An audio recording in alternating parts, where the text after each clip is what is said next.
അസ്സലാമു അലൈക്കും വറഹ്മത്തുള്ളാഹി വബറകാതുഹു. ബിസ്മില്ലാഹിർ റഹ്മാനിർ റഹീം. അൽഹംദുലില്ലാഹി റബ്ബിൽ ആലമീൻ വസ്സലാത്തു വസ്സലാമു അലാ റസൂലിഹിൽ അമീൻ വഅലാ ആലിഹി വഅസ്ഹാബിഹി അജ്മഈൻ അമ്മാ ബഅദ്. കഴിഞ്ഞ ദിവസം തികച്ചും വ്യത്യസ്തമായ ഒരു എക്സ്പീരിയൻസ് നിങ്ങൾക്ക് നൽകാൻ ടീം റേഡിയോക്ക് സാധിച്ചിട്ടുണ്ടായിരുന്നു. നമ്മുടെ 24 അവേഴ്സ് ബ്രോഡ്കാസ്റ്റിങ്ങിനിടയിൽ ചില നിശ്ചിത സന്ദർഭങ്ങളിൽ മാത്രം ഉണ്ടാകുന്ന ഒരു സെഷൻ, പീസ് റേഡിയോ കോഴ്സുകളുടെ phone in viva live session,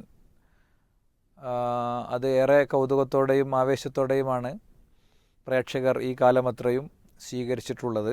ഇന്നലെ നമ്മൾ 67 വയസ്സിലധികം പ്രായമുള്ള മെഹ്റുത്ത എന്ന നമ്മുടെ മുതിർന്ന ശ്രോതാവിൻ്റെ കൂടെയുള്ള ഒരു അഭിമുഖ സംഭാഷണമായിരുന്നു. അവരുടെ ആ ഒരു സെഷനിൽ നിന്ന് ധാരാളം പാഠങ്ങൾ നമ്മളെ സംബന്ധിച്ചിടത്തോളം ഉൾക്കൊള്ളാൻ കഴിഞ്ഞിട്ടുണ്ട്. ഞാൻ ആവർത്തിക്കുന്നു, പിന്നെ നമുക്കൊക്കെ അറിയുന്നത് പോലെ 13 മൊഡ്യൂളുകൾ, 442 ക്ലാസ്സുകൾ, 168 വചനങ്ങൾ ആണ് യഥാർത്ഥത്തിൽ ഈ കഴിഞ്ഞ ദീർഘമായ ഒരു കാലഘട്ടത്തിനിടയിൽ പീസ് റേഡിയോ ശ്രോതാക്കൾ പൂർത്തീകരിച്ചിട്ടുള്ളത്. 13 മൊഡ്യൂളുകൾ പൂർണ്ണമായി അറ്റൻഡ് ചെയ്ത, 448 ക്ലാസ്സുകളും ഒന്നിലധികം തവണ കേട്ട, 168 ആയത്തുകളും നോട്ട് പുസ്തകത്തിലേക്ക് എഴുതിയെടുത്ത് പഠിച്ച ആയിരക്കണക്കിന് പഠിതാക്കളെ സൃഷ്ടിക്കാൻ നമുക്ക് സാധിച്ചിരിക്കുന്നുവെന്നത് ഏറെ സന്തോഷകരമാണ്. ഏകദേശം 8840 മിനിറ്റുകൾ ഖുറാനിന് മുമ്പിലിരിക്കാൻ ഈ 500 പഠിതാക്കളെ സംബന്ധിച്ചിടത്തോളം കഴിഞ്ഞു. ഇതിൻ്റെ പിന്നണി പ്രവർത്തകർ എന്നുള്ള നിലക്ക് നമുക്ക് പോലും അസൂയുള്ള ഒരു കാര്യമാണത്. അത്രയും സമയം ഇരിക്കാൻ പറ്റിയിട്ടില്ല. ഞാനിപ്പോൾ ഇതിൻ്റെ ഈ ക്വസ്റ്റ്യൻസിലൂടെ പോകുമ്പോൾ അങ്ങനെ ആലോചിക്കായിരുന്നു, ഇതിലെ ചില ക്ലാസ്സുകളൊന്നും ഞാൻ അറ്റൻഡ് ചെയ്ത ക്ലാസ്സുകളല്ല. അപ്പോൾ അതിലെ ആ ചോദ്യവും ആ ഏരിയയൊക്കെ എന്നെ സംബന്ധിച്ചിടത്തോളം ഒരുപക്ഷെ സപ്പോർട്ടുകൾ ആവശ്യമുള്ളതാണ്. 500 പൊതുവേ നമ്മൾ എല്ലാറ്റിനും ഉത്തരം അയക്കാറില്ലെങ്കിലും 500 കേൾക്കാറുണ്ട്, പരമാവധി 500 കേൾക്കാറുണ്ട്. വേറൊരർത്ഥത്തിൽ പറഞ്ഞാൽ 500 വന്നത് തന്നെ നമുക്കൊക്കെ പഠിക്കാൻ വേണ്ടിയിട്ടാണ്. അങ്ങനത്തെ ഒരു ആഴമുള്ള പഠന സംരംഭം നമ്മൾ ആസൂത്രണം ചെയ്തത് തന്നെയും അഭിപ്രായങ്ങളൊക്കെ പല നിലക്കും പലരും പറഞ്ഞതൊക്കെ ഈ ഒരു ലക്ഷ്യം മുന്നിൽ വെച്ചുകൊണ്ടാണ്. ഏതായാലും ഇന്ന് നമ്മൾ റാങ്ക് പട്ടികയിൽ ഉള്ള നമ്മുടെ ഒരു ബഹുമാന്യ സുഹൃത്തിനെ, എൻ്റെ ഏറ്റവും അടുത്തൊരു സുഹൃത്തിനെ ആണ് ഈ ഒരു ഫോൺ ഇൻ വൈവയിൽ അദ്ദേഹവുമായിട്ടാണ് സംസാരിക്കുന്നത്. ഇതൊരു തികച്ചൊരു സർപ്രൈസിങ് എക്സ്പീരിയൻസ് എന്ന് വേണമെങ്കിൽ പറയാം. ദീർഘനാളത്തെ ആത്മസൗഹൃദമുള്ള ഒരു വ്യക്തിയാണ്. അദ്ദേഹത്തിൻ്റെ പ്രത്യേകത, പീസ് റേഡിയോയിൽ വളരെ പങ്ക്ച്വലായി അദ്ദേഹത്തിൻ്റെ സെഷനുകൾ നിങ്ങൾ കേൾക്കുന്നുണ്ട്. നിങ്ങളുടെ ഉസ്താദിനെയാണ്. ഒന്നിലധികം സെഷനുകളിൽ പീസ് റേഡിയോ അവതാരകനായി നമ്മുടെ കൂടെയുള്ള ഒരു വ്യക്തിയാണ്. ശ്രോതാക്കൾക്ക് ഫീഡ്ബാക്ക് ഓപ്ഷനിൽ കമൻറ്റ് ചെയ്യാം, ആ വ്യക്തി ആരാണെന്ന് ഗസ് ചെയ്യാം. ഞാനൊന്നുകൂടി പറഞ്ഞാൽ, അദ്ദേഹം ജീവിത പാഠങ്ങൾ തിരുനബിയോടൊപ്പം പോലെയുള്ള സെഷനുകളിലൊക്കെ ഉണ്ടാകാറുണ്ട്. ഞാൻ മനസ്സിലാക്കിയെടുത്തോളം ഹൃദയവസന്തവും അദ്ദേഹം ചെയ്തു വരുന്നു. അങ്ങനെ വ്യത്യസ്ത സെഷനുകളിൽ ഒരുപക്ഷെ പീസ് റേഡിയോ ഏറ്റവും കൂടുതൽ ബ്രോഡ്കാസ്റ്റ് ചെയ്യുന്ന പരിപാടികളിൽ വ്യക്തികളിൽ ഒരു വ്യക്തിയായി ഇപ്പോൾ അദ്ദേഹം അടുത്ത കാലത്താണ് നമ്മുടെ ഒരു ഫാക്കൽറ്റി ലിസ്റ്റിലേക്ക് കയറിയതെങ്കിലും ഒന്നുകൂടി വളരെ പേഴ്സണലായി പറയുകയാണെങ്കിൽ, ഇല്ല വന്നിട്ടില്ല എന്ന റിപ്പോർട്ട് വ്യക്തിപരമായി എൻ്റെ ഒന്നും മുന്നിൽ വരാറില്ലാത്ത, പരാതികളില്ലാതെ കാര്യങ്ങൾ നയിച്ചു കൊണ്ടുപോകുന്ന എൻ്റെ ആത്മസുഹൃത്ത് അള്ളാഹു അദ്ദേഹത്തിന് വൈജ്ഞാനിക രംഗത്ത് കൃത്യമായും പിന്നെ മുന്നോട്ട് പോകാനുള്ള തൗഫീഖ് നൽകുമാറാകട്ടെ എന്നീ ഒരു ഘട്ടത്തിൽ ആത്മാർത്ഥമായി പ്രാർത്ഥിക്കുകയാണ്. റിയാദുസ്സാലിഹീനാണ് അദ്ദേഹം കൈകാര്യം ചെയ്യുന്നൊരു മേഖല. ഇതുകൂടി പറയുമ്പോൾ നിങ്ങൾക്ക് ആളെ വ്യക്തമായിട്ടുണ്ടാവുമെന്ന് വിചാരിക്കുന്നു. ഇനി വ്യക്തമാകാത്ത ശ്രോതാക്കളുണ്ടാകും, ഈ സെഷനുകൾ കേൾക്കാത്ത 2-3 തരം ശ്രോതാക്കൾ നമുക്കുണ്ട്. ഒന്ന്, ചില സ്പെസിഫിക് പ്രോഗ്രാമുകൾ എന്നും കേട്ടു പോകുന്നവർ. 2, ഒഴിവ് കിട്ടുമ്പോഴൊക്കെ കേൾക്കുന്നവർ. 3, രാവിലെ മുതൽ വൈകുന്നേരം വരെയും ഉറക്കത്തിലും കേൾക്കുന്ന ആളുകൾ.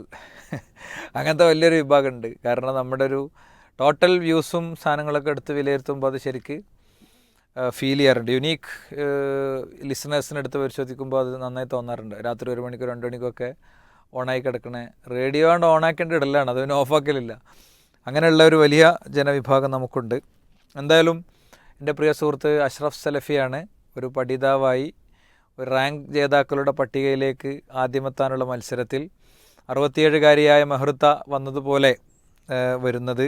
പ്രത്യേക പ്രിവിലേജുകളൊന്നും ഒരു പഠിതാവ് എന്ന നിലയ്ക്ക് അദ്ദേഹത്തിനില്ല. മറ്റെല്ലാവർക്കും ഉള്ളതുപോലത്തെ ക്വസ്റ്റ്യൻസും കാര്യങ്ങളും തന്നെ അദ്ദേഹത്തിനുള്ളൂ എന്നുള്ള കാര്യം പറയുകയാണ്. അങ്ങനെ പറയാൻ കാരണം ഈ അന്നൂറിൻ്റെ ലൈഫിൻ്റെയൊക്കെ പിന്നെ റിസൾട്ട് അനൗൺസ്മെൻറ്റ് ഇങ്ങനത്തെ കാര്യങ്ങളൊക്കെ പലപ്പോഴും വളരെ വൈകാരികമായിട്ട് പഠന മത്സരങ്ങൾ ശക്തമായി നിലനിൽക്കുന്നതുകൊണ്ട് ആളുകൾ പൊതുവെ എടുക്കാറുണ്ട്. ഒറ്റപ്പെട്ട ആളുകളാണെങ്കിലും എടുക്കാറുണ്ട്. ചില കംപ്ലയിൻസൊക്കെ നമ്മോട് പറയാറുണ്ട്. അപ്പോൾ തോന്നുന്ന പ്രശ്നങ്ങൾ പറയുന്നു എന്നതിനെ ഏത് കാലത്തും നമ്മൾ സപ്പോർട്ട് ചെയ്യാറുണ്ട്. അത് നമ്മുടെ മൊത്തത്തിലുള്ള വിസ്റ്റത്തിൻ്റെ ഒരു പ്രത്യേകതയാണ്. നമ്മളുടെ അടുത്ത് എന്തെങ്കിലും കൺസേൺ തോന്നിയാൽ ആ കൺസേൺ കമ്മ്യൂണിക്കേറ്റ് ചെയ്യുന്നു, നമ്മളോട് തോന്നിയ വിയോജിപ്പ് നമ്മളെടുത്ത് അറിയിക്കുന്നു എന്നുള്ളത് വളരെ നല്ലൊരു ഗുണമാണ്. ഏതായാലും അഷ്റഫ് സലഫി, അസ്സാം വലൈക്കും. നിങ്ങൾ മംഗലാപുരത്താണുള്ളതെന്ന് ഞാൻ മനസ്സിലാക്കുന്നു. കുടുംബസഹിതാണല്ലോ അല്ലേ മംഗലാപുരത്ത് താമസം? അതെ, കുടുംബസമേതം. ജസ്റ്റ് നിങ്ങളൊരു കുടുംബം, അങ്ങനെയുള്ളൊരു പ്രാഥമികമായി നിങ്ങളെക്കുറിച്ചുള്ള കാര്യങ്ങളൊന്ന് പറഞ്ഞോളൂ.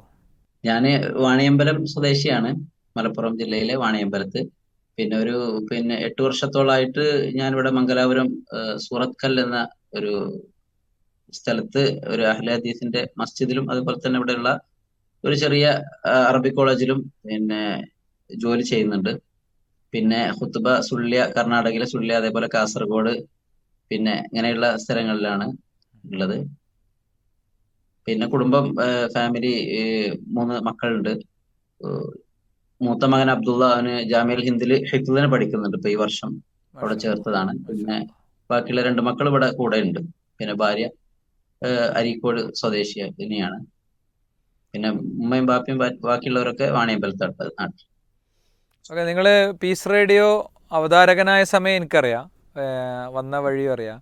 അതേസമയത്ത് ഒരു ശ്രോതാവായി അല്ലെങ്കിൽ ഒരു പഠിതാവായി മാറുന്നത് എങ്ങനെയാണ്? ആ കാര്യങ്ങളൊന്ന് പറയാമോ?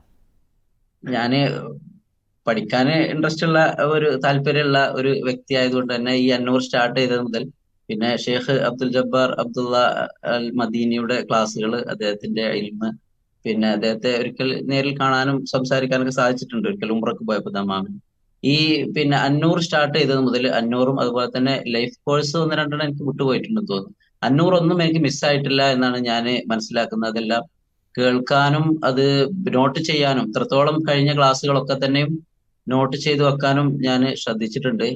പഠന മേഖലയിൽ നമുക്ക് ഒരുപാട് പ്രയോജനപ്പെട്ടിട്ടുണ്ട്. നമ്മളിപ്പോൾ ക്ലാസ്സുകൾ എടുക്കുകയാണെങ്കിലും പിന്നെ ആളുകൾക്ക് ക്ലാസ്സും അതുപോലെ തന്നെ ഖുത്ബ മറ്റ് എല്ലാ ഖുർആൻ പഠിക്കുക എന്നുള്ള ഒരു ഉദ്ദേശത്തിൽ തന്നെ വളരെയധികം പ്രയോജനപ്പെട്ടിട്ടുണ്ട് ഈ അന്നൂർ. ആ നിലക്ക് പഠിക്കുക എന്നുള്ള ഉദ്ദേശം തന്നെ ഒരു ഇൽമ നേടുക, അത് അമലാക്കുക എന്നുള്ള ഒരു നിയത്തിലാണ് അത് പഠിക്കാൻ വേണ്ടി സ്റ്റാർട്ട് ആക്കിയിട്ടുള്ളത്. ആദ്യമൊന്നും അങ്ങനെ പിന്നെ എക്സാമിൽ അത്ര വലിയ ഇൻട്രസ്റ്റ് ചെയ്തിരുന്നില്ല. പിന്നെ ഇപ്പോൾ കൂടുതൽ ഇൽമ കിട്ടുകയാണല്ലോ എക്സാമും കൂടി നടക്കുന്നത്. ആ നിലക്കാണ് അതിലും കൂടി പിന്നെ ചേർന്നത്.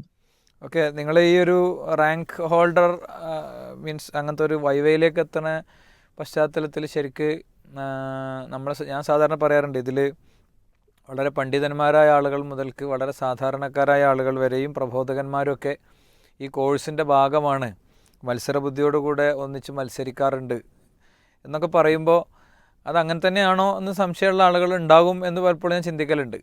മൊത്തം പറഞ്ഞു പോകുകയായിരിക്കും, അടിച്ചു വിടുകയായിരിക്കും, എന്ന് അത് ഉഷാറാക്കാൻ പറയായിരിക്കും എന്നൊക്കെ ചിലപ്പോൾ ചിലരെങ്കിലൊക്കെ ചിന്തിക്കുമെന്ന് തോന്നാറുണ്ട്. പക്ഷേ അതിൽ ആ രംഗത്തൊരു മെസ്സേജാണ് തീർച്ചയായും താങ്കളുടെ സാന്നിധ്യം എന്ന് ഓർമ്മിപ്പിക്കുകയാണ്. ഈ കോഴ്സ് നിങ്ങൾ പൊതുവെ അന്നൂർ കേൾക്കുന്ന ഒരു സമയം എപ്പോഴാണ്? എനിക്ക് ക്ലാസ്സുകൾ സ്വന്തമായിട്ട് തന്നെ ഇപ്പോൾ പിന്നെ കോളേജിൽ അതേപോലെ തന്നെ ക്ലാസ്, പിന്നെ പള്ളിയിൽ ക്ലാസ്, മറ്റു യാത്രകളൊക്കെ ഉണ്ട്.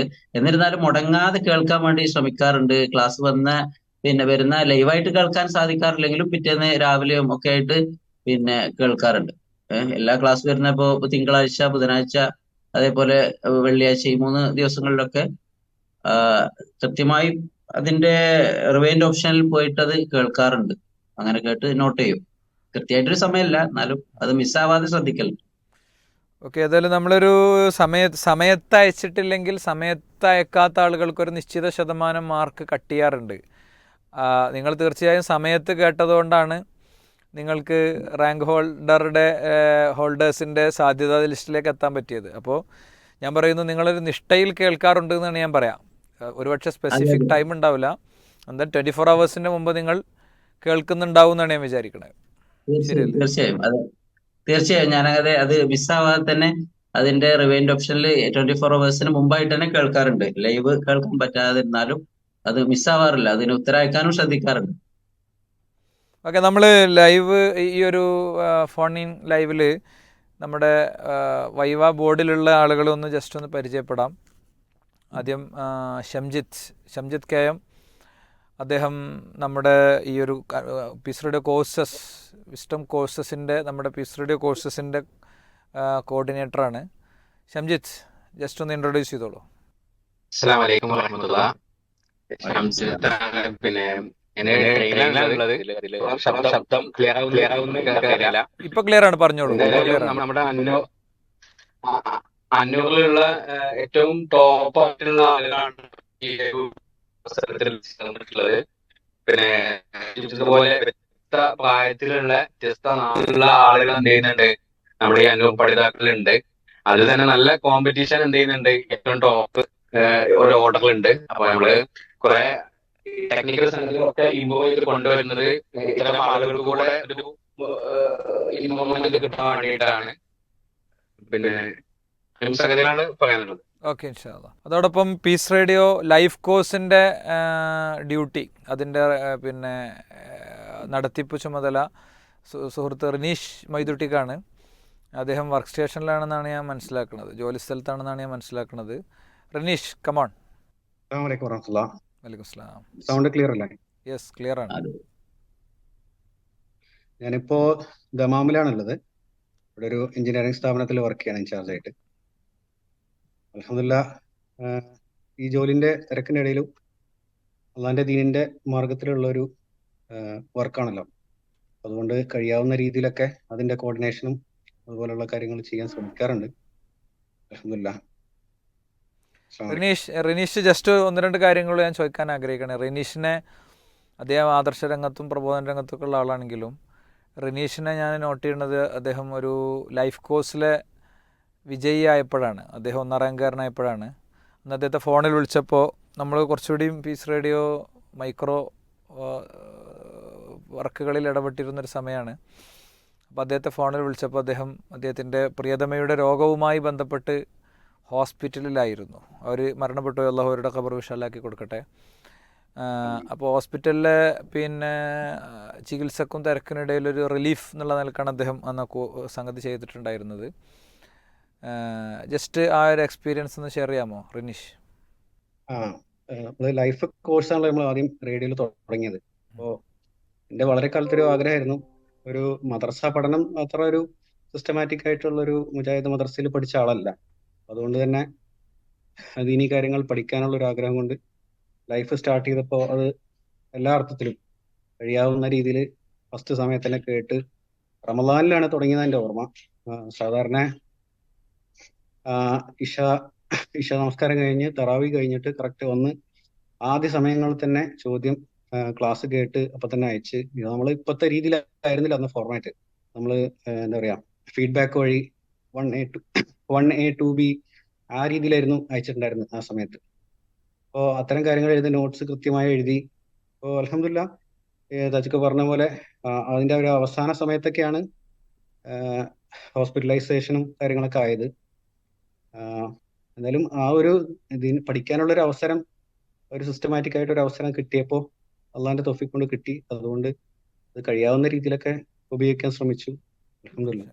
ഓക്കെ, അപ്പോൾ അത് റാങ്ക് ഹോൾഡർ ആയപ്പോൾ കോഴ്സിൻ്റെ നടത്തിപ്പ്, പുതിയ കോഴ്സൊക്കെ സ്റ്റാർട്ട് ചെയ്തപ്പോൾ പെട്ടെന്ന് മനസ്സിൽ അദ്ദേഹത്തെ തോന്നി. അങ്ങനെ അദ്ദേഹം ആ ഡ്യൂട്ടി മാഷാഅല്ലാഹ് മനോഹരമായി നിർവഹിച്ച് മുന്നോട്ട് പോകുന്നു. അപ്പോൾ നിരന്തരം റാങ്ക് വാങ്ങുന്ന ആളുകളോട് എനിക്ക് റിക്വസ്റ്റ് ചെയ്യാനുള്ളത്, ചില ആളുകളൊക്കെ ഇപ്പോൾ നമ്മോട് പറഞ്ഞിട്ടുണ്ട് ഇനി എന്നെ റാങ്ക് പരിഗണിക്കേണ്ട, ബാക്കിയുള്ളവരെ പരിഗണിക്കാം എന്നൊക്കെ പറഞ്ഞിട്ടുണ്ട്. അതൊരു മാതൃകയാണ്. അതോടൊപ്പം കഴിഞ്ഞ ദിവസം ഞാൻ നമ്മുടെ ഒരു ലേഡി, ഒരു ശ്രോതാവിൻ്റെ അടുത്ത് സംസാരിച്ചിട്ടുണ്ടായിരുന്നു. പിന്നെ തലശ്ശേരി സ്വദേശിനിയാണ് അവർ. ഏത് മത്സരത്തിലും അവർ ഫസ്റ്റ് ആയിരിക്കും. അപ്പോൾ ഞാൻ അവരോട് പറഞ്ഞിരുന്നു ഇതേ കാര്യം. പിന്നെ ഇനി റേഡിയോ കോഴ്സിൻ്റെ നടത്തിപ്പിലേക്കും അതിൻ്റെ കാര്യത്തിലേക്കൊക്കെ ഒരു പിന്നണി പ്രവർത്തകയുടെ റോളിലേക്ക് എത്താൻ ശ്രമിക്കണം എന്ന് പറഞ്ഞിട്ടുണ്ടായിരുന്നു. കാരണം ഈ ലൈഫ് കോഴ്സ് അന്നൂറൊക്കെ അതിൻ്റെ പിന്നണിയിൽ വർക്ക് ചെയ്യുന്നത് കുറേ ലേഡീസാണ്, ക്വസ്റ്റ്യൻ തയ്യാറാക്കൽ അങ്ങനത്തെ വർക്കുകളൊക്കെ. അപ്പോൾ നിങ്ങൾക്കുമൊക്കെ ചാൻസ് ഉണ്ട്, നമുക്ക് ക്ലാസ് കേൾക്കാം. കുറേ ആളുകളെ ഖുർആൻ പഠിപ്പിക്കുന്ന ഒരു പ്രക്രിയയിൽ ഇടപെടാം. അബ്ദുൽ ജബ്ബാർ മദീനി മാത്രമല്ല പഠിപ്പിക്കുന്ന പ്രക്രിയയിൽ ഇടപെടുന്നത്. അവിടുത്തെ സ്റ്റുഡിയോയിൽ അത് റെക്കോർഡ് ചെയ്യുന്ന, അദ്ദേഹത്തെ കോർഡിനേറ്റ് ചെയ്യുന്ന ആളുകൾ മുതൽക്ക് അതിൻ്റെ പോസ്റ്റർ ഉണ്ടാക്കുന്ന ആളുകൾ വരെ വലിയൊരു പ്രക്രിയയിലാണ് യഥാർത്ഥത്തിൽ ഇടപെട്ടുകൊണ്ടിരിക്കുന്നത്. സി പി ഷഹീർ കൂടിയുണ്ട് സ്റ്റുഡിയോയിൽ നിന്നുള്ള കോർഡിനേഷൻ നിർവഹിക്കുന്നത് സി പി ഷഹീറാണ്. ഷഹീർ കൂടി ഒന്ന് കമൻറ്റ് ചെയ്താൽ നന്നായി. അസ്സലാമലൈക്കും. പേര് ഷഹീർ, സി പി പൂനൂരാണ് സ്ഥലം. ഇപ്പം ഗ്രീൻ വാലി സ്റ്റുഡിയോയിൽ നിന്നാണ് ഇതിൽ ജോയിൻ ചെയ്തിട്ടുള്ളത്. ഓക്കെ, ബർക്കല്ലാ ഫീക്ക്. അപ്പോൾ നമ്മൾ ഇവിടെ ഇതിൻ്റെ മാർക്സ് ആൻഡ് മറ്റു കാര്യങ്ങളൊക്കെ നോട്ട് ചെയ്യുന്നത് ഷംജിത്തും റിനീഷുമാണ്. ഇതിൻ്റെ സ്റ്റുഡിയോ റിലേറ്റഡ് കാര്യങ്ങളിൽ ഇൻവോൾവ് ചെയ്യുന്ന സി പി ഷഹീറാണ്. ഇനി പെരിന്തൽമണ്ണ സ്റ്റുഡിയോയിൽ നിന്ന് ഇതിൻ്റെ വീഡിയോ ആൻഡ് ഓഡിയോ ഡെസ്കിലുള്ള ആളുകൾ കൂടി ഉണ്ട്. അവരുകൂടി ഒന്ന് ജസ്റ്റ് സൂമിൽ വന്ന് സലാം പറഞ്ഞു പോകണം. Very fast. Shihab and Shibil and വേറെ ആരാ? ആഷിഖ്. അസ്സലാമു വറഹ്മത്തുള്ള. എൻ്റെ പേര് ആഷിഖ്, റേഡിയോ കോർഡിനേറ്റർ ആണ്. പ്രൊഡക്ഷൻ യൂണിറ്റിലാണ് ആഷിഖ് നമ്മുടെ ഇവിടെ ഇടപെട്ടുകൊണ്ടിരിക്കുന്നത്. ഷിഹാബ്. അസ്സലാമലൈക്കും. വലൈക്കും അസ്സലാം. ഞാൻ ഷിഹാബ്, ഓഡിയോയിലാണ് വർക്ക് ചെയ്യുന്നത്. ഓക്കെ, നമ്മുടെ എഡിറ്റിംഗ് ആൻഡ് റിലേറ്റഡ് കാര്യങ്ങളൊക്കെ ഷിഹാബ് ഉൾപ്പെടുന്ന ടീമാണ് നിർവഹിച്ചുകൊണ്ടിരിക്കുന്നത്. ഷിബിൽ, കമോൺ. എൻ്റെ പേര് ഷിബിൽ, റേഡിയോയിലാണ് വർക്ക് ചെയ്യുന്നത്. ഞാൻ കൊടിയക്കുലം നിലമ്പൂർ ഭാഗമാണ്. ഓക്കെ, വീഡിയോ മേഖലയിൽ നമ്മുടെ ഇവിടുത്തെ കാര്യങ്ങൾ നിർവഹിക്കുന്ന അദ്ദേഹമാണ്. ഞാനിത് ഇങ്ങനെ ഈ ഒരു സെഷൻ ഇങ്ങനെ പരിചയപ്പെടുത്താനുള്ള കാരണം, പലപ്പോഴും നമ്മളൊക്കെ ഈ ലൈം ലൈറ്റിലെത്തുന്ന ആളുകളാണ്. ഇതിൻ്റെ നമുക്കിങ്ങനെ സംസാരിക്കാനും ഇടപെടാനൊക്കെ ഉള്ള പൂർണ്ണമായ അവസരം ഉണ്ടാക്കുന്നത് ഇതുപോലത്തെ ആളുകളാണ്. അപ്പോൾ അവരെ നിങ്ങളുടെ പ്രാർത്ഥനയിൽ നിർബന്ധമായിട്ട് ഉണ്ടാവണം എന്ന നിലക്കാണ്. ഓഡിയോ മാത്രം കേട്ടുകൊണ്ടിരിക്കണ ആളുകളോട് പറയണേ, വീഡിയോ യൂട്യൂബിലുണ്ട്. പീസ് റേഡിയോ യൂട്യൂബ് ചാനലിൽ അത് ലഭ്യമാണെന്ന് ഓർമ്മിപ്പിക്കുന്നു. നമ്മൾ നേരെ വൈവയിലേക്ക് പ്രവേശിക്കുന്നു. അഷ്റഫ് സൽഫി. പറയും. ഓക്കെ, അഷ്റഫ് സൽഫിയോടുള്ള ആദ്യത്തെ ചോദ്യം ഇതാണ്. ഇന്നല്ലദീന കഫറു വമാതു വഹും കുഫാർ. വിശുദ്ധ ഖുർആനിൽ അറിവ് പൂഴ്ത്തി വെപ്പുകാരായി മരണപ്പെട്ടു പോയ അഥവാ കുഫറിൽ മരണപ്പെട്ടു പോയ ആളുകൾക്ക് അവർക്ക് ആരുടെയെല്ലാം ശാപമുണ്ട് എന്നാണ് സൂറ ബഖറയിലെ 161 പറയുന്നത് എന്നാണ് ഒന്നാമത്തെ ചോദ്യം. ഇന്നല്ലദീന കഫറു വമാതു വഹും കുഫാർ ഫഉലൈക അലൈഹിം ലഅനത്തുല്ലാഹി വൽ മലായികതി വന്നാസി അജ്മഈൻ. അവർക്ക് അള്ളാഹുവിന്റെ ലാനത്തുണ്ട്, മലക്കളുടെ ലാനത്തുണ്ട്, മുഴുവൻ മനുഷ്യരുടെയും ലാനത്തുണ്ട്. ബറക്കല്ലാഹു ഫീക്ക്. ഒന്നാമത്തെ ചോദ്യത്തിന്റെ ഉത്തരം ഷംജി? ശരിയാണ്. ഓക്കെ, ഇനി ക്വസ്റ്റ്യൻ നമ്പർ 2.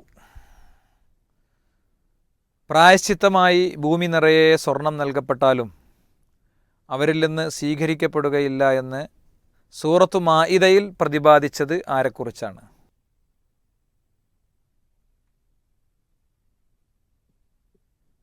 പ്രായശ്ചിത്തമായി ഭൂമി നിറയെ സ്വർണം നൽകപ്പെട്ടാലും അവരിൽ നിന്ന് സ്വീകരിക്കപ്പെടുകയില്ല എന്ന് സൂറത്തു മാഇദയിൽ പ്രതിപാദിച്ചത് ആരെക്കുറിച്ചാണ്? നമ്മൾ ഉത്തരത്തിനൊരു ബീപ് ശബ്ദത്തിൻ്റെ 10 മിനിറ്റ്സ് ഇടുന്നുണ്ട്.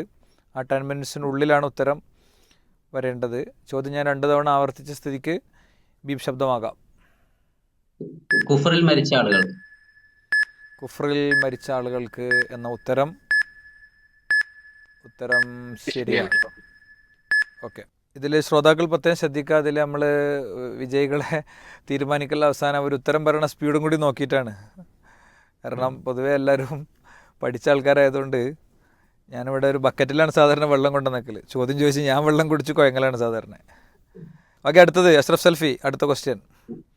മ്ലേച്ഛമായ ശരീരത്തിൽ നിന്നും മ്ലേച്ഛമായ ആത്മാവെ നിന്ദ്യമായി പുറത്തു വരൂ എന്ന് പറഞ്ഞുകൊണ്ട് മലക്കുൽ മൗത്ത് കാഫറുകളുടെ റൂഹെടുക്കും. റൂഹെടുക്കുന്നതിൻ്റെ പ്രയാസകരമായ രൂപം ഉപമിച്ചത് എങ്ങനെയാണ്?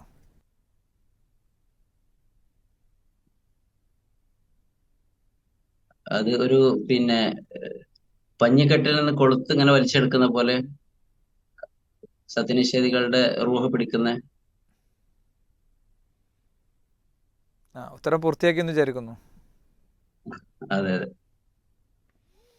ഓക്കെ, അങ്ങനെയാണ്. നനച്ചു കൂട്ടപ്പെട്ട പരുത്തിയിൽ നിന്ന് ഇരുമ്പിൻ്റെ കൊളുത്തുകൾ വലിച്ചെടുക്കുന്നത് പോലെ എന്നാണ് പ്രയോഗം. ഓക്കെ, ഉത്തരം ശരിയാണ്. നമ്മൾ അടുത്തൊരു മേഖലയിലേക്ക് പോകുന്നു. അവരെ അള്ളാഹു പരലോകത്ത് കോപിഷ്ഠനായിക്കൊണ്ട് മുഖം തിരിഞ്ഞു നിൽക്കുന്നവനായിക്കൊണ്ട് കണ്ടുമുട്ടും. ആരെക്കുറിച്ചാണ് ഈ പ്രയോഗം നടത്തിയത്? അവരെ അള്ളാഹു പരലോകത്ത് കോപത്തോടെ മുഖം തിരിഞ്ഞ നിലയിൽ കണ്ടുമുട്ടും. ആരെക്കുറിച്ചാണ് ഈ പ്രയോഗം എന്നതാണ് ചോദ്യം. ബീപ് ശബ്ദമാകാം.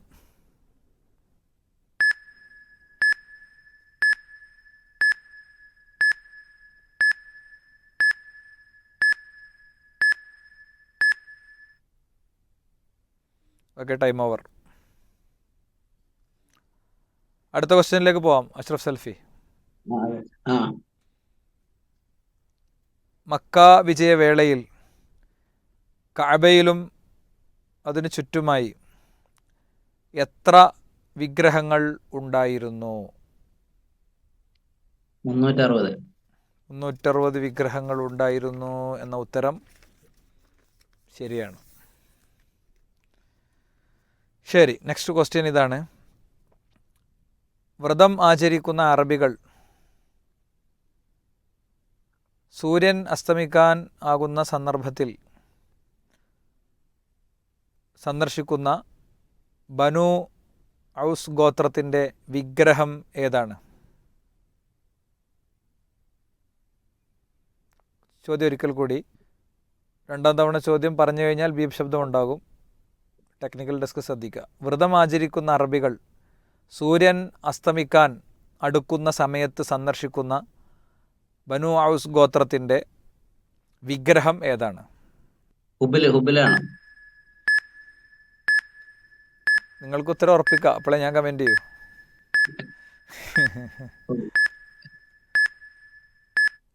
അല്ലെങ്കിൽ ഓപ്ഷൻ ഇല്ലല്ലോ അല്ലേ? ഓപ്ഷൻ ഉണ്ടായാൽ വൈവ പിന്നെയും നടത്തേണ്ടി വരും. അപ്പോൾ നമ്മൾ രക്ഷപ്പെടാനുള്ളൊരു വഴിയാണ് ഇപ്പോൾ എടുക്കണത്. എല്ലാവരും ഒരേ ശതമാനത്തിൽ വരുമ്പോഴേ. ബൈത്തുർ റബ്ബ, ബൈത്തു ഷംസ്. അല്ല, അത് നിങ്ങളെ സമയം കഴിഞ്ഞു. ഞാൻ ഇതിൻ്റെ ഇത് പറഞ്ഞാണ്. രണ്ടും സെയിം നെയിംസാണ്. ഓക്കെ, അടുത്ത ചോദ്യത്തിലേക്ക് പോകുന്നു. ഇലാഹുക്കും ഇലാഹും വാഹിദ് എന്ന് എത്ര തവണ ഖുർആനിൽ ആവർത്തിച്ചു? 4 തവണ. ഉറപ്പിച്ചോളൂ. ബീപ് ശബ്ദം വന്നോട്ടെ, ഉറപ്പിച്ചോളൂ.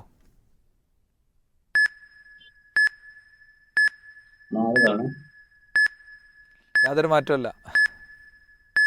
ഓർമ്മ ശരിയാണെങ്കിൽ അങ്ങനെ. 4 തവണയല്ല. 4 തവണയല്ല. ഉത്തരം മാർക്കായി കൂട്ടില്ല. നിങ്ങൾക്ക് ഒരു ഓപ്ഷൻ കൂടി തരാം, ഒരു ചാൻസ് കൂടി തരാം. ഒന്നുകൂടി മാറ്റി പറഞ്ഞോളൂ.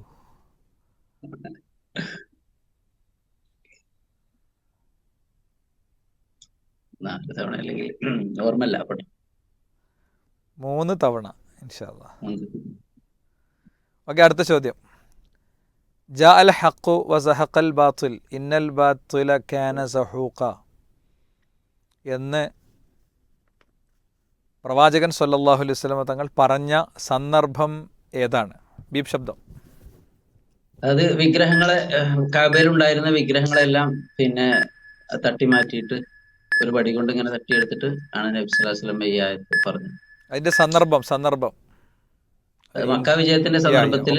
ഓക്കെ, ശരി. ഓക്കെ, മക്ക വിജയവേളയിലായിരുന്നു അത്. ഉത്തരം ശരിയാണ്. നമുക്ക് ഫുൾ മാർക്ക് തന്നെ സ്കോർ ചെയ്യാം. ഓക്കെ, അടുത്ത ക്വസ്റ്റ്യൻ ഇതാണ്. ചിതലിന് ഖുർആനിൽ ഉപയോഗിച്ച പദം എന്ത്? ബീപ് ശബ്ദം.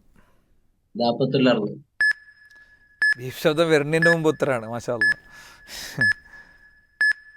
ഓക്കെ, അടുത്തൊരു ക്വസ്റ്റ്യൻ.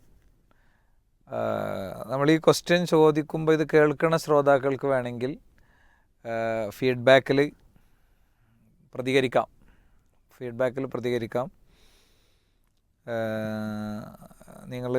നിങ്ങൾക്ക് എത്ര വേഗത്തിൽ പ്രതികരിക്കാൻ കഴിയുന്നു എന്നുള്ളത് മാർക്ക് ചെയ്യാൻ കൂടി വേണ്ടിയിട്ടാണ്. ശരി, അടുത്ത ചോദ്യം ഇതാണ്: ഒരാളെ വാഹനപ്പുറത്ത് കയറാൻ സഹായിക്കുന്നതും യാത്രാ സാമഗ്രികൾ എടുത്ത് വാഹനപ്പുറത്ത് വെച്ചു കൊടുക്കുന്നതും എന്തിൽപ്പെട്ടതാണ് എന്നാണ് ഹദീസിൽ വന്നിട്ടുള്ളത്? സദഖ. യാ, മാഷാ അല്ലാ, ബറോക്ക്. അത് സ്വതക്കയാണ് എന്ന് റസൂലുള്ളാഹി സ്വല്ലല്ലാഹി അലൈഹി വസല്ലം പഠിപ്പിച്ചിട്ടുണ്ട്. പ്രവാചകൻ സമൂഹത്തിന് മുന്നിൽ വെച്ച കാഴ്ചപ്പാടിൻ്റെ മാനവികതയും പ്രായോഗികതയും സമഗ്രതയും യഥാർത്ഥത്തിൽ ഇതിലുണ്ട്. ഒരു വാഹനത്തിലേക്ക് കയറാൻ കഴിയാതെ പ്രയാസപ്പെട്ട് നിൽക്കുന്ന ഒരാളുടെ കൈ പിടിക്കുന്ന ആ സ്പേസിൽ പോലും ഇസ്ലാം ഇടപെട്ടിട്ടുണ്ട് എന്ന് നമുക്ക് ഉറപ്പിച്ച് പറയാൻ കഴിയും. ഇതിൻ്റെ ഇടയ്ക്ക് ഏതോ ഒരു മാനസിക രോഗി ഖുറാനിൽ എന്തെങ്കിലും മനുഷ്യന് പറ്റണതുണ്ടോ എന്നൊക്കെ ചോദിച്ചതായിട്ട് കണ്ടു. അത് അത്തരം ആളുകൾക്കുള്ള ഉത്തരവും കൂടിയാണ് ഇതെന്ന് നമുക്ക് ഉറപ്പിച്ച് പറയാൻ കഴിയും. റിനീഷ്, ഇപ്പോൾ എത്ര ചോദ്യമായി? 10 ചോദ്യമായി. ഓക്കെ, അദ്ദേഹത്തോട് നമുക്ക് 2 ക്വസ്റ്റ്യൻ കൂടി ചോദിക്കാം. ഒട്ടകങ്ങൾ എങ്ങനെയാണ് സൃഷ്ടിക്കപ്പെട്ടതെന്ന് കാണാൻ വേണ്ടി യാത്ര ചെയ്യാൻ ഒരുങ്ങിയ പണ്ഡിതൻ ആരാണ് എന്നതാണ് ചോദ്യം.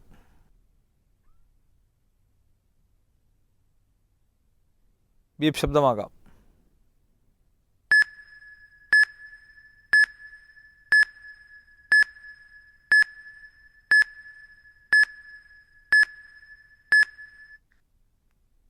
ഓക്കെ, ഖാദി ഷുറൈഹ് റഹിമഹുല്ല, അതാണ് ഉത്തരം. ഏതായാലും നല്ല അതിഗംഭീരമായി താങ്കൾ പ്രതികരിച്ചു. ഞാൻ ഈ ക്വസ്റ്റ്യൻ പ്രിപ്പയർ ചെയ്ത് എൻ്റെ കയ്യിൽ കിട്ടിയപ്പോൾ ഞാനിങ്ങനെ ആലോചിക്കായിരുന്നു, ഞാനാണ് നിങ്ങളെ സീറ്റിലിരിക്കണമെങ്കിലും എനിക്കതൊന്നും അറിയില്ല. അതാണ് പറഞ്ഞത്, ചില ക്ലാസ് ഞാൻ കേട്ടിട്ടില്ല. അപ്പോൾ അതുകൊണ്ട് ഇപ്പോൾ ചോദിച്ചതല്ല, ഞാനിത് ജസ്റ്റ് ഇതൊന്ന് വായിച്ച് റെഫർ ചെയ്യാൻ ശ്രമിച്ചപ്പോൾ ഞാൻ കേൾക്കാത്ത ചില ക്ലാസ് ഉണ്ടെന്ന് എനിക്ക് മനസ്സിലായി. അപ്പോൾ എന്തായാലും ബാറക്കല്ലാഹു ഫീക്ക്. ഒരു ലാസ്റ്റ് ക്വസ്റ്റ്യനിലേക്ക് നമ്മൾ പോകുന്നു. കാലികളിൽ നിന്ന് ലഭിക്കുന്ന കുടിക്കുന്നവർക്ക് സുഖദായകമായ തെളിമയുള്ള പാൽ എന്തുകൊണ്ടാണ് ഒരു ദൃഷ്ടാന്തമാകുന്നത് എന്നതാണ് ചോദ്യം. കുടിക്കാൻ പറ്റുന്ന രീതിയിൽ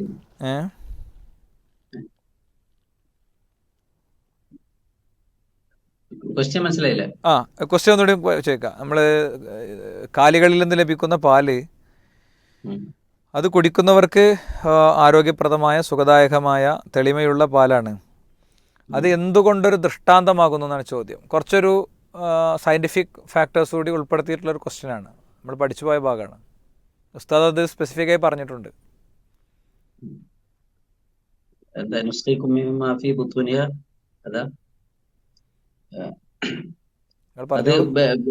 ബ്ലഡിന്റെയും അതുപോലെ തന്നെ ചാണകത്തിന്റെയും ഇടയിൽ നിന്ന് വരുന്നു എന്നുള്ളത് കൊണ്ടാണ്. യെസ്, അതാണ് ഉത്തരം. രക്തത്തിൻ്റെയും കാഷ്ടത്തിൻ്റെയും ഇടയിൽ നിന്നാണ് ശുദ്ധമായ പാൽ ലഭിക്കുന്നത് എന്നുള്ളതാണ് അതിൻ്റെ ഉത്തരം. അത് ശ്രോതാക്കളും ശ്രദ്ധിക്കുക. രക്തത്തിൻ്റെ കണ്ടൻറ്റുകൾ അതിലില്ല, ചാണകത്തിൻ്റെ കണ്ടൻറ്റുകളും അതിലില്ല. അതില്ലാതെ തന്നെ വേർതിരിച്ചെടുക്കുന്നു എന്നതാണ് അതിൻ്റെ കാരണം. ഏതായാലും അഷ്റഫ് സലഫി നല്ല മനോഹരമായ ഒരു സെഷനാണ് അറ്റൻഡ് ചെയ്തത്. അദ്ദേഹത്തിൻ്റെ ഈ ഒരു വർക്കിൽ നിന്നും കൂടി ഉണ്ടാവും വിചാരിച്ചു. ഓക്കെ, ചോദ്യങ്ങൾ ഇനി എല്ലാവരുമായിട്ടുള്ള വൈഭവങ്ങളൊന്ന് കേൾക്കാൻ ശ്രമിക്കാം ഇൻഷാ അല്ലാഹ്. ഏതായാലും നിങ്ങളെ ഈ ഒരു കോഴ്സിൽ അറ്റൻഡ് ചെയ്തതും വൈവയിൽ എത്തിയതൊക്കെ അതിലൊരു സന്ദേശമുണ്ട്, സാധാരണക്കാർക്കൊരു സന്ദേശമുണ്ട്. പഠിപ്പിക്കുന്ന ആളുകൾ പഠിക്കുന്നു എന്നത് വലിയൊരു സംഗതി തന്നെയാണല്ലോ. മാഷാ അല്ലാഹ്, അതാണ് നമ്മുടെ ഒരു കൂട്ടായ്മയുടെ ഏറ്റവും വലിയ പ്രത്യേകതയും. അതുകൊണ്ട് കൂടുതൽ ഈ മേഖലയിൽ, വൈജ്ഞാനിക മേഖലയിൽ മുന്നോട്ട് പോകാനുള്ള തൗഫീഖ് ഉണ്ടാകട്ടെ എന്ന് പ്രാർത്ഥിക്കുകയാണ്. ഏതായാലും ഇതിൻ്റെ അവസാനത്തെ ആളെയും വൈവ നടത്തിയതിന് ശേഷം നമ്മുടെ ടോട്ടൽ മാർക്ക് വെച്ചിട്ട് നമ്മൾ വരും ഇൻഷാ അല്ലാഹ്. ബാറക്കല്ലാഹു ഫീക്ക്, ജസാക്കല്ലാഹു ഖൈറ. എന്തെങ്കിലും ഒരു മെസ്സേജ് മൊത്തത്തിൽ ശ്രോതാക്കളോട് പറയാനുണ്ടെങ്കിൽ പറയാം. അൽഹംദുലില്ലാഹ്, ഈ വിശുദ്ധ ഖുർആന് മനസ്സിന് പഠിക്കുക എന്നുള്ളത് വല്ലാത്തൊരു ആശ്വാസമാണ്. നമ്മൾ എന്ത് തിരക്കുകൾ ഉണ്ടെങ്കിലും, ദുനിയാവിന്റെ എന്ത് തിരക്കുകൾക്കിടയിലും ഈ ഖുർആൻ വല്ലാത്തൊരു ആശ്വാസമാണെന്നുള്ളൊരു ഇതാണ് പേഴ്സണലി ആയിട്ട് എനിക്ക്. ഞാൻ ഒരുപാട് ബിസി ഉള്ള തിരക്കുള്ള ആളാണ്, എന്റേതായ. എല്ലാവരും ഉണ്ടാവും തിരക്ക്. പക്ഷെ എന്നിരുന്നാലും ഇത് കേൾക്കാതെ പോയാലുള്ള ഈ ഖുർആൻ പഠിക്കാനുള്ള ഒരു അവസരം കിട്ടിയിട്ട്, ഇങ്ങനെ ഒരു ഇത്രയും വിശദമായിട്ട് ഇപ്പൊ നമ്മളൊക്കെ ക്ലാസ് എടുക്കാറുണ്ട്, പഠിക്കാറുണ്ട്. പക്ഷെ ഈ ക്ലാസ്സിന്റെ ഒരു പ്രത്യേകതയായിട്ട് ഞാൻ മനസ്സിലാക്കിയത് അത്രയും ഡീപ്പായിട്ട് ഒരുപാട് തഫ്സീറുകളൊക്കെ പിന്നെ അതിൽ നിന്നുള്ള സന്ദേശങ്ങളും കാര്യങ്ങളൊക്കെ കൃത്യമായി കൊണ്ട് ഓരോ വേർഡ് ബൈ വേർഡ് അതിനെക്കുറിച്ച് കൃത്യമായി ഏതൊരാൾക്കും പിന്നെ നമുക്ക് പിന്നെ പഠിക്കാൻ ഇൽമ് നേടാൻ ഉദ്ദേശിക്കുന്ന ഏതൊരാൾക്കും ഒരുപാട് ഇൽമ് കിട്ടുന്ന ഒരു ക്ലാസ് ആണ് ഈ അന്നൂറിലൂടെ സൂറത്തുൽ ബഖറ. ഇപ്പോ സഹാബികളൊക്കെ 8 വർഷം 10 വർഷം എന്നൊക്കെ പറയുമ്പോൾ പിന്നെ ഇത് നമുക്ക് എത്ര പഠിച്ചാലും മതിയാവാത്ത തീരാത്ത അത്ര ഇൽമ് ഇതിലുണ്ട് എന്നുള്ളതും മാത്രമല്ല അത് നമുക്ക് ഒരുപാട് പ്രയോജനപ്പെടും. അതേ കൂട്ടത്തിൽ തന്നെ അതൊക്കെ ബൈഹാർട്ടാക്കുക. ഇപ്പൊ ഓരോ ക്ലാസ് കഴിയുമ്പോൾ ഇപ്പൊ ഒരു ക്ലാസ്സിൽ ഇപ്പൊ ഒരായത്തൊക്കെ എടുക്കുള്ളൂ, അത്രയും നമുക്ക് ഹിഫ്ളാക്കാനും കൂടി സാധിക്കും ശ്രമിച്ചാല് എന്നൊക്കെ ഇതിൽ നിന്ന് എനിക്ക് മനസ്സിലാക്കാൻ സാധിച്ചിട്ടുണ്ട്. കുറെയൊക്കെ ഞാൻ പഠിച്ചതും എന്താണ് ഹിഫ്ളാക്കിയതൊക്കെ ഈ ക്ലാസ്സുകൾ കേൾക്കുകയും അതിന്റെ അർത്ഥങ്ങൾ മനസ്സിലാക്കാനൊക്കെ നമുക്ക് സാധിച്ചത് അതുകൊണ്ടാണ്. അൽഹംദുലില്ലാ, അല്ലാഹു സുബ്ഹാനഹു വ തആല ഇതിന് പിന്നിൽ പ്രവർത്തിക്കുന്ന ക്ലാസ് എടുക്കുന്ന ഉസ്താദിനും അതേപോലെ തന്നെ ഇതിനു വേണ്ടി ഈ ഒരു സംരംഭത്തിന് വേണ്ടി പരിശ്രമിക്കുന്ന എല്ലാവർക്കും അല്ലാഹു സുബ്ഹാനഹു വ തആല തക്കതായ പ്രതിഫലം നൽകട്ടെ എന്ന് ആത്മാർത്ഥമായി പ്രാർത്ഥിക്കുകയാണ്. അതോടൊപ്പം തന്നെ ഇനിയും ആളുകളിലേക്ക് ഈ പീസ് റേഡിയോയുടെ ഇത്തരത്തിലുള്ള ഇതുപോലെയുള്ള ഓരോ കാര്യങ്ങളും ഒരുപാട് പിന്നെ ആളുകളിലേക്ക് ജനങ്ങളിലേക്ക് എത്തിക്കാൻ നമുക്ക് സാധിക്കട്ടെ. ഇത് അറിയുന്ന ആളുകൾ പിന്നെ ഷാഹിദൽ ഗായിബ് എന്ന് ചൊല്ലി നബി സല്ലല്ലാഹു അലൈഹി വസല്ലം പറഞ്ഞതുപോലെ പിന്നെ മൻ ദല്ല അലാ ഖൈരിൻ ഫലഹു മിസ്ലു അജ്രി ഫാഇലിഹി, ഒരു നന്മ അറിയിച്ചു കൊടുക്കുന്നവർക്ക് അത് ചെയ്യുന്ന അത്ര തന്നെ പ്രതിഫലം ഉണ്ട് എന്ന് പറഞ്ഞല്ലോ. ആ നിലക്ക് ഈ ഒരു പിന്നെ പീസ് റേഡിയോയിലെ എല്ലാ സംരംഭങ്ങളും എല്ലാ ക്ലാസ്സുകളും പ്രോഗ്രാമുകളും ഒക്കെ അത് ഓരോ കുടുംബത്തിനും പിന്നെ വലിയ തണലാണ്, ആശ്വാസമാണ്, അത് അനുഭവം ആണ്. പിന്നെ ഒരുപാട് ആളുകളിൽ നിന്നുള്ള അനുഭവമാണ്. അപ്പൊ അത് പരമാവധി നമ്മളെല്ലാവരും എന്ത് ചെയ്യണം, ഇത് ആളുകളിലേക്ക് എത്തിച്ചു കൊടുക്കണം. ഇപ്പോഴും ഇതിനെക്കുറിച്ച് അറിയാത്ത പലരും ആളുകൾ ഉണ്ടാവും കുടുംബത്തിലും മറ്റു ഒക്കെ. അപ്പൊ ആ സുഹൃത്തു വലയങ്ങളിലേക്കും കുടുംബങ്ങളിലേക്കും ഇതിന്റെ സന്ദേശം എത്തിക്കാൻ നമുക്ക് സാധിക്കട്ടെ എന്നാണ് ഈ ഒരു സന്ദർഭത്തിൽ പിന്നെ പറയാനുള്ളത്. അൽഹംദുലില്ലാ, കൂടുതൽ പഠിക്കാനും യാതൊരു പിന്നെ ഭൗതിക താല്പര്യങ്ങളും ഇല്ലാതെ അള്ളാഹുവിന്റെ തൃപ്തിക്ക് വേണ്ടി പഠിക്കാനും അത് അമൽ ചെയ്യാനും ഒക്കെ അള്ളാഹു സുബ്ഹാനഹു വ തആല പിന്നെ തൗഫീഖ് തരട്ടെ. ഖുർആന് കൂടുതൽ ഇൽമു നേടാൻ തൗഫീഖ് തരട്ടെ എന്നാണ് ഈ സന്ദർഭത്തിൽ പറയാനുള്ളത്. ഓക്കെ ഇതിനു വേണ്ടി പരിശ്രമിക്കുന്ന എല്ലാവർക്കും അള്ളാഹു പ്രതിഫലം നൽകട്ടെ. ജസാക്കുമുല്ലാഹു ഖൈറൻ. ബാറക്കല്ലാഹു ഫീക്കും. അസ്സലാമു ഓക്കെ, അലൈക്കും. മാഷാ അല്ലാ. നമ്മൾ വൈവയുടെ രണ്ടാം വ്യക്തിയെ പൂർത്തീകരിക്കുന്നു. അടുത്ത വ്യക്തിയുമായുള്ള സംഭാഷണവുമായി വരാം. ബാറക്കല്ലാഹു ഫീക്കും ജമിയാൻ. ഈ സെഷനിൽ നമ്മളോടൊപ്പം ഉണ്ടായ എല്ലാവർക്കും പ്രത്യേകം അഭിനന്ദനങ്ങൾ നേർന്നുകൊണ്ട് അവസാനിപ്പിക്കുന്നു. അസ്സലാമു അലൈക്കും വറഹ്മത്തുള്ളാഹി.